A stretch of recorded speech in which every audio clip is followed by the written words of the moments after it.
మిత్రులారా నమస్తే. సాహితీ సంపంగులకు స్వాగతం.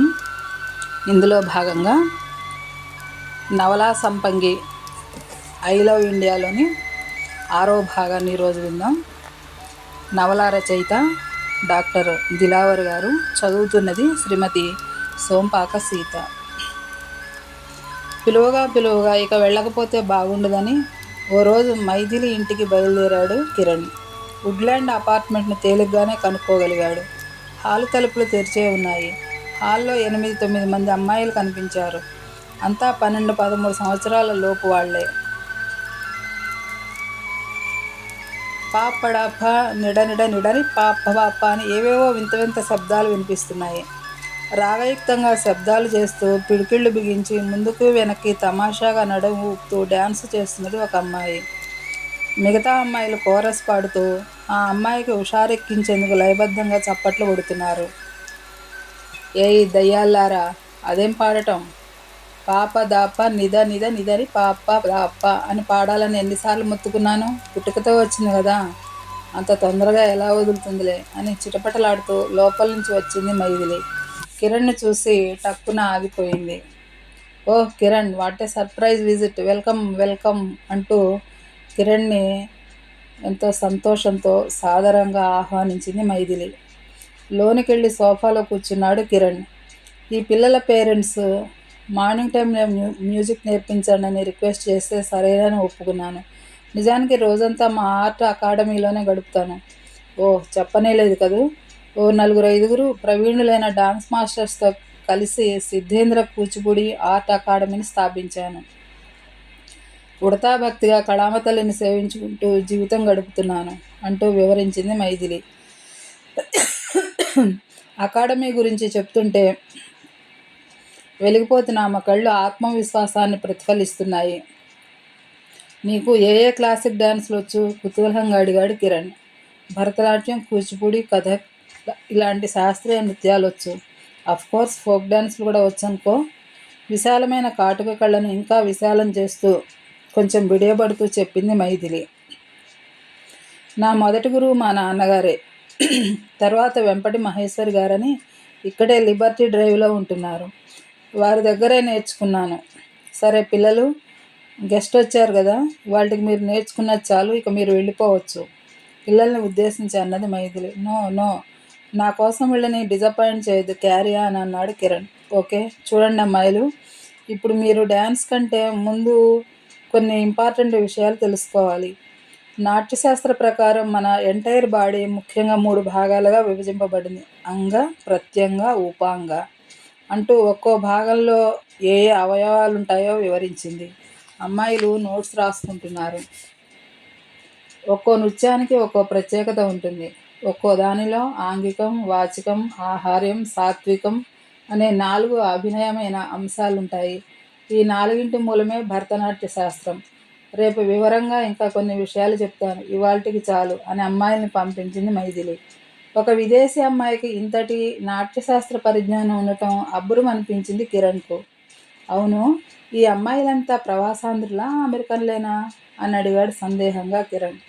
ప్రవాసాంధ్రులే కిరణ్, సాయంత్రం మా అకాడమీలో నాట్యం నేర్చుకున్న అమ్మాయిలు కూడా ప్రవాసాంధ్రులే అన్నది మైథిలి. ప్రవాసాంధ్రులు, అమెరికాలో సెటిల్ అయిన వాళ్ళు కూడా భారతీయ కళలను మరిచిపోకుండా ఉండటం నిజంగా గొప్ప విషయమే. సంతోషంతో పొంగిపోతున్న హృదయాన్ని అదుపు చేయడానికి విఫల ప్రయత్నం చేస్తూ అన్నాడు కిరణ్. కిరణ్, నీకో విషయం చెప్పనా? మాతృభూమికి సంస్కృతికి దూరంగా ఉన్నందువల్లనో ఏమో ఇండియాలో ఉన్న వారికన్నా ప్రవాసులకు మన సంప్రదాయాలు, కళల పట్ల చెప్పలేనంత ఆరాధనా భావం ఉంటుంది. తమ పిల్లలకు మన శాస్త్రీయ నృత్య సంగీతాలు నేర్పించాలనే స్పృహ వారిలో ఎక్కువగా ఉంటుంది అని ఉత్సాహంగా చెప్పింది మైథిలి. నిజమే అని తల ఊపాడు కిరణ్. ఆధునిక ప్రపంచం అవసరాలకు సాంకేతిక పరిజ్ఞానం ఎంతో కీలకమైందే కానీ సాంకేతిక పరిజ్ఞానం పేరుతో యువత ఎటుపోతోంది? మన సంస్కృతి సాంప్రదాయాలను విడిచిపెట్టి విదేశీ వ్యామోహంలో కొట్టుకుపోతున్నారు. పాశ్చాత్య వికృత సంస్కృతికి దాసోహం అంటున్నారు. ఫేస్బుక్లు, చాటింగ్లతో తరించిపోతున్న పాశ్చాత్య విష సంస్కృతి ప్రభావం భారతీయ యువతను, వారి మనసులను కలుషితం చేస్తున్నది. ఇవాళ యూట్యూబ్ యువతకు మధ్య విడదీయలేని సంబంధం చివరికి ఎటు దారి తీస్తుందో. కిరణ్ వింటున్నాడా లేడా అని ఓసారి కిరణ్ వైపు చూసింది మైథిలి. బోరు కొడుతున్నానా? చిరునవ్వు నవ్వింది మైథిలి. సంగీత నృత్యాలంటే నాకు కూడా చాలా ఇష్టం. నువ్వు చెబుతున్న విషయాలు వింటుంటే ఇంకా ఇంకా వినాలనిపిస్తోంది. ఎలాంటి బోరడం లేదు మైథిలి. నువ్వు చెప్పు, వినటానికి ఎంతో ఆసక్తి చూపిస్తూ అన్నాడు కిరణ్. యూట్యూబ్లో మునుగు తేలుతున్నది యువత. ఈ యూట్యూబ్లో ఎలా విహరిస్తున్నారు? అందమైన అమ్మాయిలు, హాట్ బాత్ సీన్లు, ఫ్రెంచ్ క్లిప్పింగులు, హాట్ రీమిక్స్ల డర్టీ పాటలు, సెక్సీ అమ్మాయిల న్యూడ్ స్టిల్స్, పోర్నోగ్రఫీ. ఓహ్, తల తిరిగిపోతున్నది. హార్ట్ బీట్ ఆగిపోయే బీట్ మ్యూజిక్, రణగొణ ధ్వనుల వాయిద్యాల హోరు, ఇంద్రియాలు రెచ్చగొట్టే పైశాచిక సంగీతం, క్షణికోద్రేకాలకు దాసులు చేసే వికృత ధ్వనులు, పాటల పేరుతో పొలికేకలు, పెడబొబ్బలు. ఎంత వల్గర్గా, ఎంత రూడ్గా పాడితే అంత మంచి పాట కింద లెక్క. బొంగురు గొంతులతో గార్ధప స్వరాల కంటే హీనంగా పాడేవారు గానగంధర్వులు. ఆడవాళ్లకు మగ గొంతులుంటే చెప్పలేనంత క్రేజ్. కానీ ఇంత మెలాంకలీలో కూడా కొందరు భారతీయ ప్రవాసులు తమ సాంస్కృతిక మూలాలను విస్మరించడం లేదు. అందరూ బెల్లం చుట్టూ ఈగలు ముసురుకున్నట్టు యూట్యూబ్లో నగ్నత్వం చుట్టూ ముసురుకుంటుంటే, అమెరికాలోని భారతీయ సంతతికి చెందినవారు 36,000 అజరామరమైన కీర్తనలను యూట్యూబ్లో నిక్షిప్తం చేసిన విషయం ఎంతమందికి తెలుసు? ఇండియాలో ఆయా పుణ్యక్షేత్రాల్లో జరిగే వాగ్గేయకారుల ఉత్సవాలకు అమెరికా, బెహ్రెయిన్ లాంటి దేశాల్లో ఉంటున్న సంగీత కళాకారులు పాల్గొంటున్నారంటే భారతీయ సంస్కృతి సాంప్రదాయాల పట్ల ఎంత అభిమానం, ఎంత ఆరాధన ఉందో తెలియడం లేదా అంటూ గొప్ప భావోద్వేగంతో చెప్పింది మైథిలి. మైథిలి ప్రవాహ సదృశంగా చెప్పుకుపోతుంటే కళ్ళు చెవులు అప్పగించి అవాక్కైపోయాడు Kiran. Really you are great Maithili, excite అవుతూ అన్నాడు కిరణ్. ఇంత మాత్రానికే గ్రేట్ అయిపోయానా? చాలా తేలిగ్గా తీసుకుని నవ్వింది మైథిలి. కిరణ్ మైథిలి వైపు అలా మెచ్చుకోలుగా చూస్తూ ఉండిపోయాడు. ఇప్పుడు ఈ బిరుదులు సన్మానాలు ఎందుకు కానీ, ముందు నువ్వేం తీసుకుంటావో చెప్పు. Coffee, cool drink, juice, ice cream అంటూ పెదాల మీద చిన్నవ్వు చెదిరిపోకుండా కింది పెదముతో పై పెదవిని అదిమి పట్టి అన్నది మైథిలి. చాలా రోజుల నుండి ఓ సందేహం పీకుతున్నది కిరణ్ని. ఇక్కడి వారంతా మైథిలిని అమెరికా అమ్మాయి అంటున్నారు. మైథిలేమో మాట్లాడితే మన భారతీయత, మన సంస్కృతి, మన సాంప్రదాయాలంటూ చెప్పుకొస్తుంది. పైగా ఆ పేరేంటి? మైథిలి అన్న పేరు భారతీయులకే కదా ఉండేది. మైథిలి వెనక ఏదో పెద్ద మిస్టరీ ఉండాలి. ఇవాళ అటో ఇటో తేల్చుకుంటా అనుకున్నాడు మనసులో కిరణ్. ఇప్పుడు ఈ ఆతిథ్యాలు మర్యాదలు ఎందుకు కానీ, నీకు అభ్యంతరం లేకపోతే మైథిలి అనే పేరు నీకు ఎలా వచ్చిందో ఆ కథా కమామిషు తెలుసుకోవాలని ఉంది అన్నాడు కిరణ్ ఆమె యొక్క అంతరంగంలోకి తొంగి చూసే ప్రయత్నంలో భాగంగా. ఒక్కసారిగా మైథిలి ముఖ కవళికలు మారిపోయాయి. ఓ అదా అని ఓసారి భారంగా నిట్టూర్చింది మైథిలి. 2 నిమిషాలు కళ్ళు మూసుకుని సోఫాలో వెనక్కి వాలింది. బరువుగా కళ్ళు అరమోడ్పులవుతున్నాయి. ఎప్పుడో ఘనీభవించిన జ్ఞాపకాలను కరిగించి చేదుకుంటున్నట్లుగా ఆమె ముఖ కవళికలను బట్టి తెలుస్తోంది. నువ్వు హైదరాబాద్ నుండి వచ్చావు కదా కిరణ్, సుబ్రహ్మణ్య శర్మ గారి పేరు వినే ఉంటావు. గతం పొరలను చీల్చుకుంటూ దానికో నాందిగా అన్నది మైథిలి. మనసును హైదరాబాద్కు మళ్లించాడు కిరణ్. కొంచెం సేపటికి చిరువలయాల నీళ్లలో ప్రతిబింబం లీలగా కదులుతూ స్మృతిపదంలో సుబ్రహ్మణ్య శర్మ గారి రూపం స్పష్టంగా రూపుకట్టసాగింది. వారు ప్రఖ్యాత భరతనాట్యాచార్యులు కదూ అన్నాడు ఉత్సాహంగా. వారప్పుడు చెన్నైలో ఉండేవారు నేను పుట్టకముందు. వారి వద్ద భరతనాట్యం నేర్చుకోవడానికి మా అమ్మ ఇండియాకు వచ్చింది. దాదాపు 10 సంవత్సరాలు వారి శిష్యురాలై నాట్యాన్ని అభ్యసించింది. శ్రద్ధగా వింటున్నాడో లేదో అని ఒకసారి కిరణ్ వైపు చూసి మళ్ళీ చెప్పడం ప్రారంభించింది మైథిలి. అప్పుడు వారిద్దరి మధ్య మొలకెత్తిన స్నేహం పెరిగి పెద్దదైంది. ప్రేమ పుష్పాలు విరబూసింది. సంప్రదాయ కుటుంబానికి చెందినవాడైన పరమ నైష్ఠికుడైన మా అమ్మ కోసం కులమతాలకు తిలోదకాలు ఇచ్చి ఆమెను పెళ్లి చేసుకున్నాడు శర్మగారు అని ఓ నిమిషం చెప్పడం ఆపేసింది మైథిలి. ఆ తర్వాత ఉత్కంఠ నాపుకోలేక అడిగాడు కిరణ్. కొన్నాళ్ళు వారి సాంసారిక జీవితంలో రసవీణలు శృతి చేస్తున్నాయి. వారి ప్రేమోద్యానవనంలో వసంతాలు విరిశాయి. ప్రేమ జలపాతంలో తలమునకలయ్యారు. దరులు ఒరుసుకుని ప్రవహించే సెలయేళ్లలా వారి హృదయాలలో ప్రేమ పొంగులు వారింది. ప్రేమ ప్రవాహంలో ఉన్మాదంగా కొట్టుకుపోతున్న వారికి నేను పుట్టేదాకా తీరం తెలియనే లేదు. నాకు మైథిలి అన్న పేరు మా నాన్నే పెట్టాడు. చెప్పడం ఆపేసి ఓ నిమిషం మౌనంగా తలదించుకుంది మైథిలి. తర్వాత ఏమైంది మైథిలి? ఏదో తెలియని ఆతృత కిరణ్ను తొందరపెడుతోంది. మళ్ళీ చెప్పడం మొదలుపెట్టింది మైథిలి. అంతవరకు ఆనందజరిలో పూలతెప్పలా సాగిన వారి సాంసారిక జీవితంలో అనుకోని సుడిగుండాలు ఎదురయ్యాయి. ఒకే ఆత్మగా పెనవేసుకున్న వారి ప్రేమ రెండుగా చీలిపోయింది. మధుర సంగీతంలా సందడి చేసిన వారి జీవితాల్లో అపశృతులు చోటు చేసుకున్నాయి.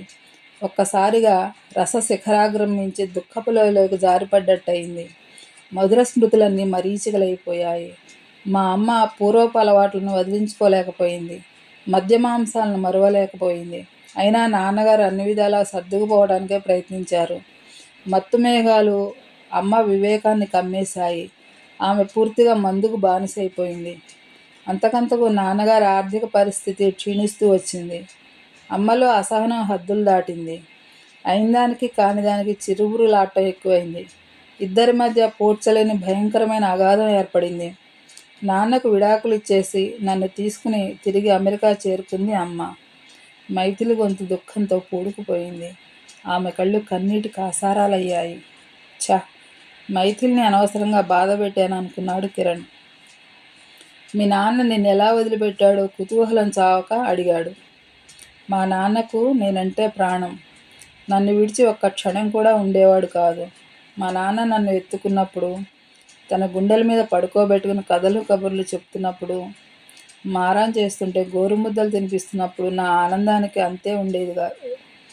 మేఘాలతో ఆడుకుంటున్నట్లు, మేఘాలలో తేలిపోతున్నట్లు, చందమామను అందుకున్నట్లు అనిర్వచనీయమైన ఆనందం పొందేదాన్ని. నువ్వు గొప్ప డాన్సర్ కావాలమ్మా అని అంటుండేవాడు నాన్న. ఇక నెమరు వేసుకోవడానికి ఈ కన్నీటి పొరల కావాల లీలగా కనిపించే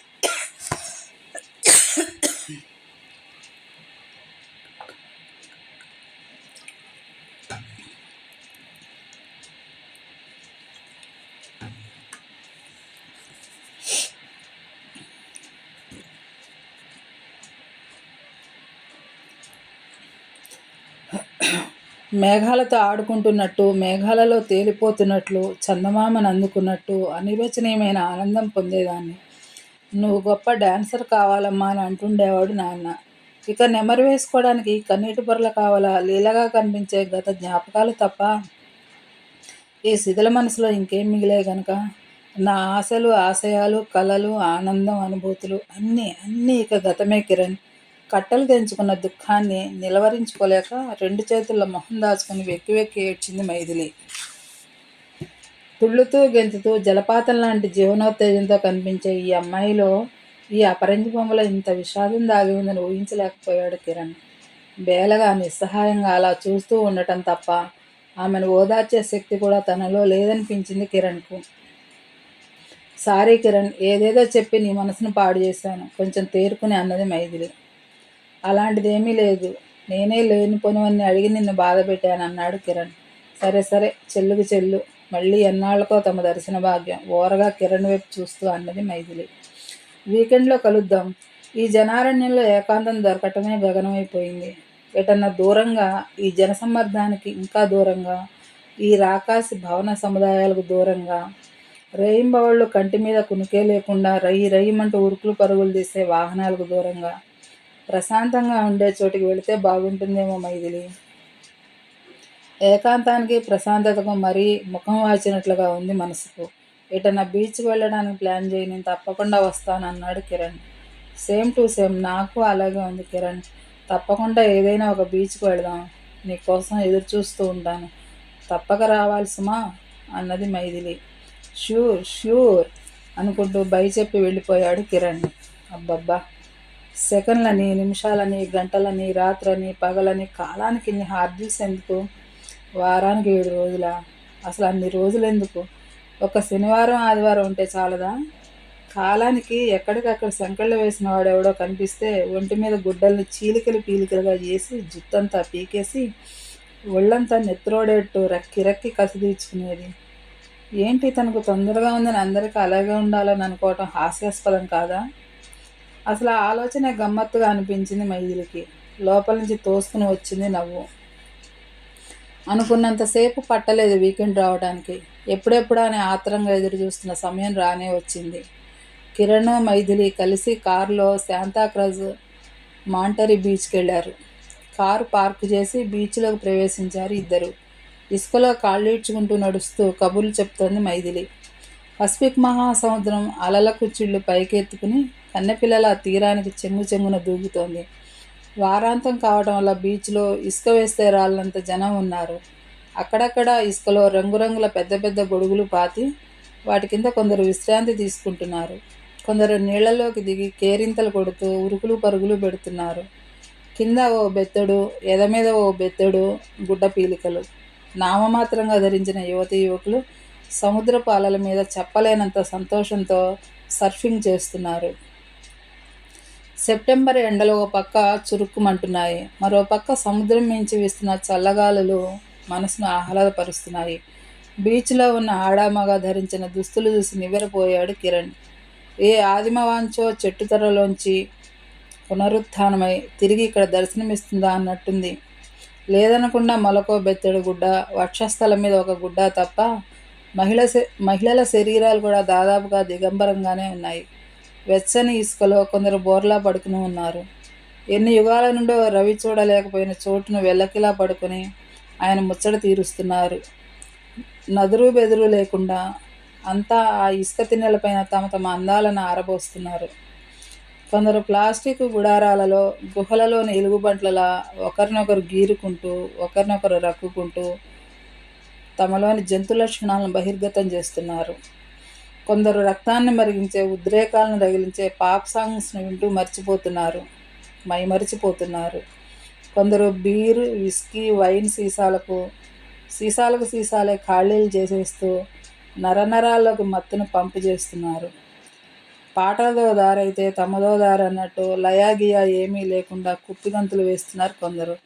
మరికొందరు డ్రగ్స్తో నిలువెల్లా విషం నింపుకుని నిర్వాణ స్వర్గసుఖాల చెరువులో ఉన్నామని విభ్రమావరణంలో నిర్వీర్యులవుతున్నారు. కిరణ్, చూస్తున్నావా? I hate this bloody dirty culture. అటు చూడు అంటూ ఓ పక్కకు చూపింది మైథిలి. కిరణ్ అటువైపు చూశాడు. కొందరు టేప్ రికార్డర్లోంచి వినిపిస్తున్న వేడివేడి మసాలా పాటలకు ఉర్రూతలుగుతూ ఒకరి మీద ఒకరు పడుతున్నారు. కొన్ని జంటలు మరీ బరితెగించి ప్రవర్తిస్తున్నాయి. అబ్బాయిల పాదాల మీద అమ్మాయిలు నుంచొని ఒకరి బాహుల్లో ఒకరు ఒదిగిపోయి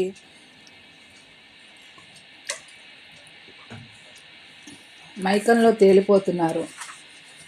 ఒకరినొకరు వాటేసుకుని పబ్లిక్గా నోరు కలిపి ముద్దులు పెట్టుకుంటున్నారు. అబ్బాయిలు అమ్మాయిలు ఒకరినొకరు తీసుకోకుండా కవ్వించుకుంటున్నారు, కౌగిలించుకుంటున్నారు. శృంగారపు బూతు మాటల్ని పూలబాణాల ఒకరి మీద ఒకరు విసురుకుంటున్నారు. ఆ సముద్రపు చల్లగాలి, నీళ్లు, తీరంలోని ఇసుక ప్రతి అణువు వాంఛాపూరిత మనసుకు ఉద్దీపనలుగానే దోహదపడుతున్నాయి వాళ్ళకు. ఓ గాడ్! ఇంత పబ్లిక్గా, ఇంత ఇరోటిక్గా, ఇంత ప్రొవోకేటివ్గా బిహేవ్ చేయబోతే వీళ్ళని ఎవరు లవర్స్ అని గుర్తించరా ఏంటి? ఇక్కడ కల్చర్ రాను రాను మరీ వెర్రితెల్లలు వేస్తోంది Kiran. Madonna, Michael Jackson, Britney Spear లాంటి పేర్లు వినే ఉంటారు. బ్రహ్మాండంగా ప్రచారం పొందుతున్న వాళ్ళ పాప్ షోలన్నీ పెద్ద బూతు ప్రదర్శనలే. వాళ్ళని చూసిన జనం కూడా అదే కిక్కుతో అనుకరిస్తూ ఉన్నారు. ఇక్కడి వాళ్లను వదిలిపెట్టు. బౌద్ధ ధర్మాన్ని పాటించే కొన్ని దేశాలు కూడా సునామీ లాంటి ఈ విష సంస్కృతిలో పడి నామరూపాలు లేకుండా కొట్టుకుపోతున్నాయి. స్పైస్ గర్ల్స్ గురించి పేపర్లలో చదివే ఉంటాం. అంటే ఈ మహమ్మారి అక్కడ కూడా ప్రబలుతున్నదన్నమాట. ఆర్థికంగా చితికిపోయినా పర్వాలేదు, కానీ ఈ సాంస్కృతిక విధ్వంసం వల్ల ప్రపంచ దేశాల నాగరికతలే అంతరించిపోయే ప్రమాదం లేదా? గుండెల్లో సుళ్ళు తిరుగుతున్న ఆవేదనకు మాటల రూపం ఇవ్వడానికి ప్రయత్నిస్తున్నది మైథిలి. ఆమె నరనరాల్లో భారతీయ సంస్కృతి ప్రవహిస్తోంది. అణువు అణువు భారతీయతను ప్రతిబింబిస్తున్నది అనుకున్నాడు కిరణ్. నువ్వంతా మీ నాన్న పోలికేనే, నీకన్నీ ఇండియా బుద్ధులే వచ్చాయి అంటూ మా అమ్మ నన్ను ఎప్పుడు ఈసడించుకుంటుంది. అయినా నాకు కించిత్ కోపం కూడా రాదు. అంత గొప్ప మనసున్న మా నాన్న బుద్ధులు నాకు వచ్చినందుకు గర్వంగా కూడా ఉంటుంది. మిలమిల మెరిసే పెద్ద పెద్ద కళ్ళతో కిరణ్ను చూస్తూ అన్నది మైథిలి. మైథిలి సంస్కారం చూస్తుంటే ఒళ్ళు పులకరించిపోతోంది. కొంచెంసేపు ఏమీ మాట్లాడకుండా అలా మౌనంగా ఉండిపోయాడు కిరణ్. మైథిలి వివరాలు తెలుసుకోవాలన్న కోరిక ఎప్పటి నుంచో కిరణ్ మనసులో ఉండిపోయింది. అడగటానికి ఇదే మంచి తరుణం అనిపించింది. మరి అప్పుడు మీ అమ్మాయి ఎక్కడుంది మైథిలి? ఇప్పుడు ఎక్కడుంది అని అడిగాడు కిరణ్. ఇంకెక్కడుంది ఏంటి, ఇంకో పెళ్లి చేసుకుని వెళ్ళిపోయింది. నేను మా అమ్మమ్మ ఇంట్లోనే పెరిగాను. పేరుకు అమ్మమ్మ ఇల్లే కానీ నిజానికి నేను ఆ ఇంట్లో పరాయిదానిలానే పడి ఉన్నా. ఎవరూ నన్ను పలకరించేవారు కాదు, నన్ను పట్టించుకునేవారు కాదు. నాటి దిగులు నీడలు ఆమె ముఖంలో పరుచుకున్నాయి. మిత్రులారా, ఈ నవల మీకు నచ్చినట్లయితే లైక్ చేయండి, కామెంట్ చేయండి, మీ మిత్రులకు షేర్ చేయండి, సబ్స్క్రైబ్ అవ్వండి. మంచి సాహితీ విలువలున్న రచనలను అందించేందుకు నాకు మీరు మరింత ప్రోత్సాహాన్ని అందించాలని కోరుకుంటూ ధన్యవాదాలు. మరో భాగంతో రేపు మీ ముందు ఉంటాను. సెలవు.